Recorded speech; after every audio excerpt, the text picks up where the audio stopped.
Yo, watch list going into Monday, July 15th.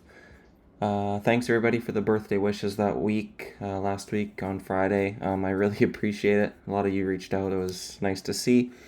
Watch list, KZIA, I had traded as my only trade here let me keep that as a daily. It's my only trade there on Friday for that first red day. I was looking for pops, first 120s, planned on my watch list the night before.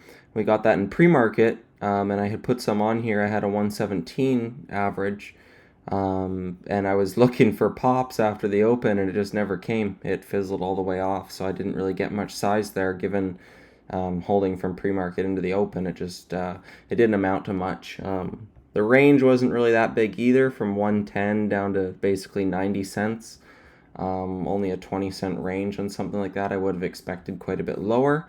So we'll see if this thing wants to start building back or if it wants to fade off for another day or two and then potential backside bounce. See where that one goes.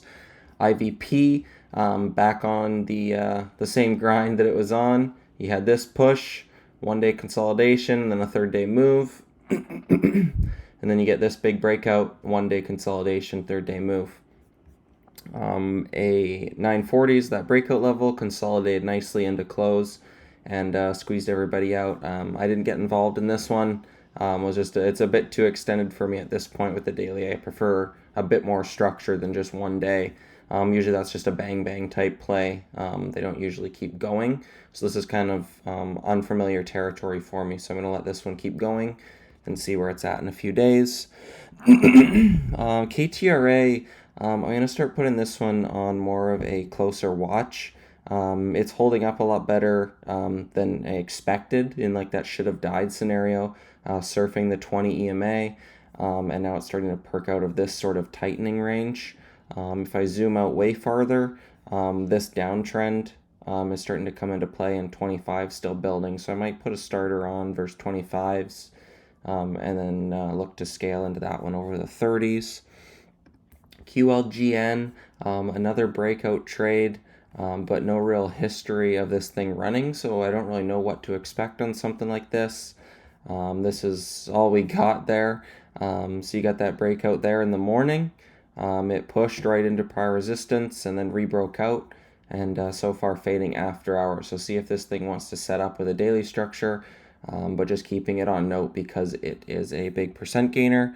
And then Lucid and EVGO, given that Tesla has pulled back, had that little reset day, and now with stuff like Lucid and EVGO going kind of speeding up relative to prior price action, not really super like parabolic type dailies, but just relative to how they usually trade, they're starting to speed up, moving away from the daily 4 EMA that I like to use as a guide.